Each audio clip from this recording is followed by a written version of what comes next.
Friends, I would like to avoid at all cost star bashing or comparing bodily content with other bodily content. Or I get a lot of suggested videos based on the content that I create about God, about aliens, which is another word for unidentified aerial phenomena or non-human biologicals. But friend, I am the source of the content that I create.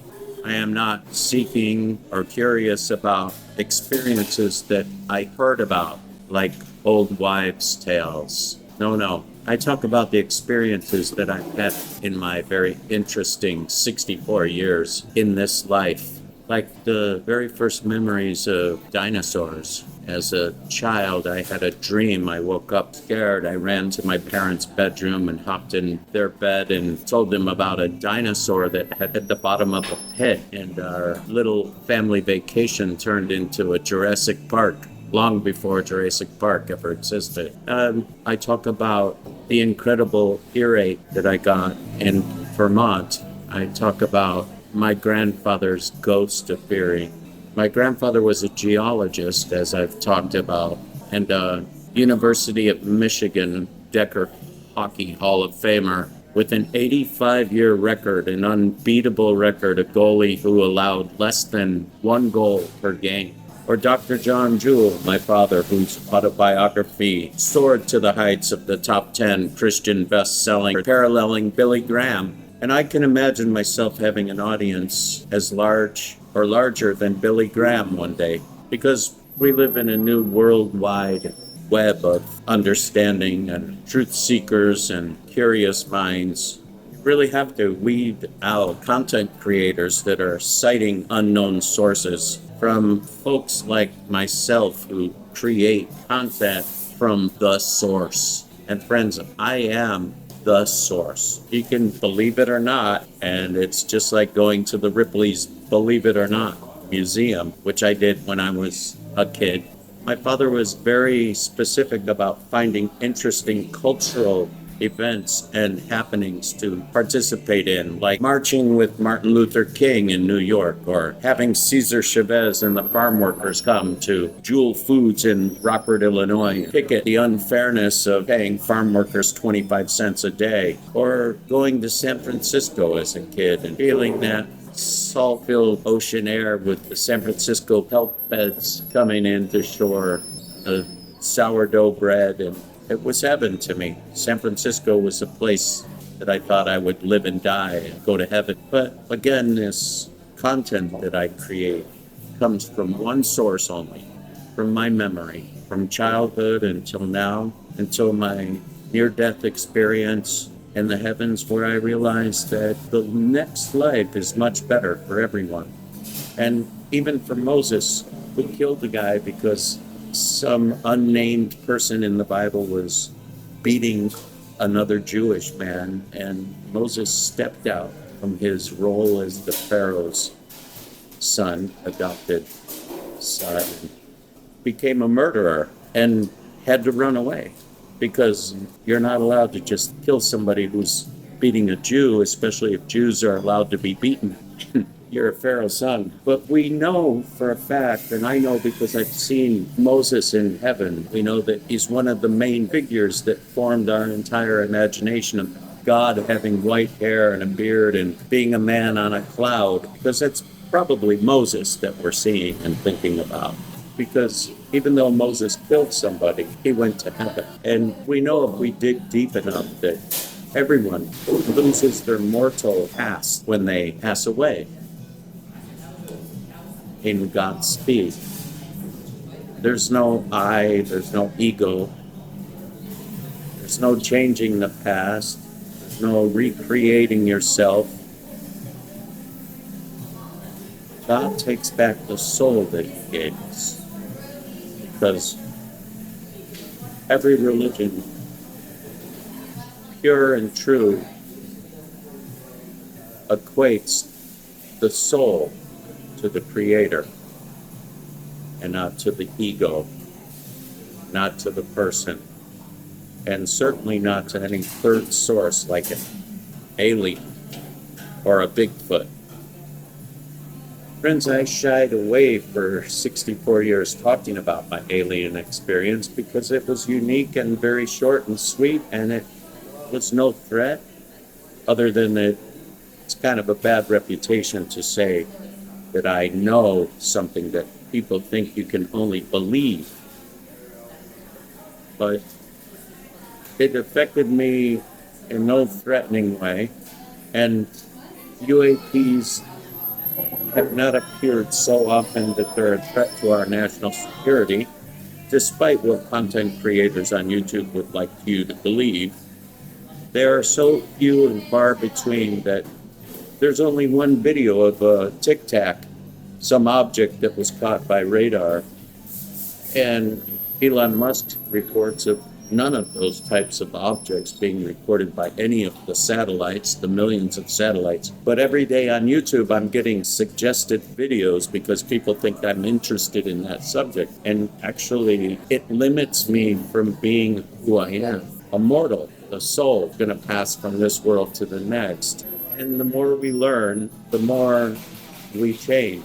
Technology changes who we are and what we can grasp. And yet our lives, give or take 100 years, have stayed the same for millennia. With modern technology and health increasing the many years that we have, we will never be able to keep up with change in God's speed and the way that future generations will live in the era of quantum computing, where computers will be able to recreate reality as it should. And a lot of us have heard of the Mandela Effect, thinking that Mandela was dead when he wasn't. But this sociological mindset called the Mandela Effect affects our religion, our reality, our computing skills, and what we can grasp. We have no control over that, but the one thing we do have control over is our happiness. Settling on the fact that death is not yet.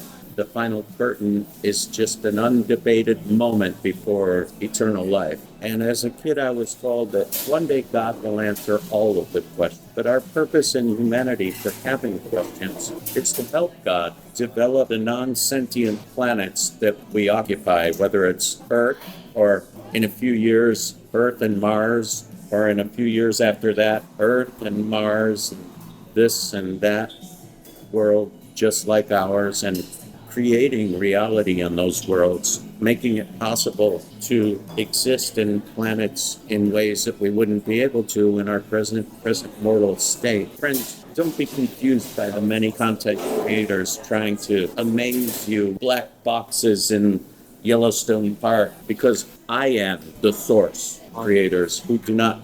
The government does keep secret their locations for military and experimental technologies. And no, you're not allowed to just walk in and report it in the news. But nothing like, I saw Jesus, God, because I died. And when I came back to my bodies, I saw the Savior. But I am the source, you can believe it or not. There's a trend of content creators copying Joseph Smith Jr.'s vision, or people's vision. There's this copying of the being can be found in below Puerto Rico in the trench, or this being can be found in this quantum chip, or the being can be found in Voyager, or the being can be found in Yellowstone bark inside of a box. These are content creators that are ghosting. I'm not mentioning names. I'm just saying beware, because you can lose the fact that death is not the end. You can lose the fact that religion has a purpose for man and mortality. And it is a good, not a bad thing, to have a conventional family of faith, because in the end, when our souls go back to the Creator, we join a convention of souls, good and bad, that have converted to the form that mortals take when they become immortal. And most of the channels that are deflecting your imagination and curiosity want you to keep coming back to hear more stories about that. My experience is once I had one near-death experience. I don't have a near-death experience every day. I can't do a channel series on death experiences and finding people to talk to because I have a hard time believing anybody else's experience, just like you do. I mean, when we hear somebody saying something, we go along with it because we're forced through our upbringing, through ethics and etiquette, or through our desire to know, to believe people with incredible, unfounded experiences. But to me, it doesn't matter if somebody believes it or not. I'm not in the museum of believe it or not. I'm not worried if I'll be remembered or not. I'm not worried about making a permanent impact on the planet for future generations. I'm merely one singular content creator hoping to finish this week's broadcast, create art that I've worked my entire life to be able to create without the influence of the Mandela Effect in Hollywood, where basically you bow to the fame and the fortune of others, or you get buried by ghosting content, where no matter how hard you try as an independent, unless you conform and convert your content to fit the narrative of the Hollywood elites, the story writers, the ones who control fame and fortune. You know, I was once told by a producer that he was going to make me a star, but I wasn't ready to be a star. And he said, my first concert would be at the Chinese Theater, and I would roll up in a Rolls Royce, and I would have a star on Hollywood Boulevard in front of the Chinese Theater. And you know why all that would happen? Because of money. Billionaires can buy all of that. You can buy a part of the Hollywood sidewalk to put somebody's name there, as long as they all know who that person is. And my name is already in the sidewalk in front of KCRW Radio. John Jewell, Italians do it better. So if you go to visit KCRW Radio, the first step in the sidewalk, my name, John Jewell. Money put that name there. Money. And my name could be easily put on Hollywood Boulevard because of money.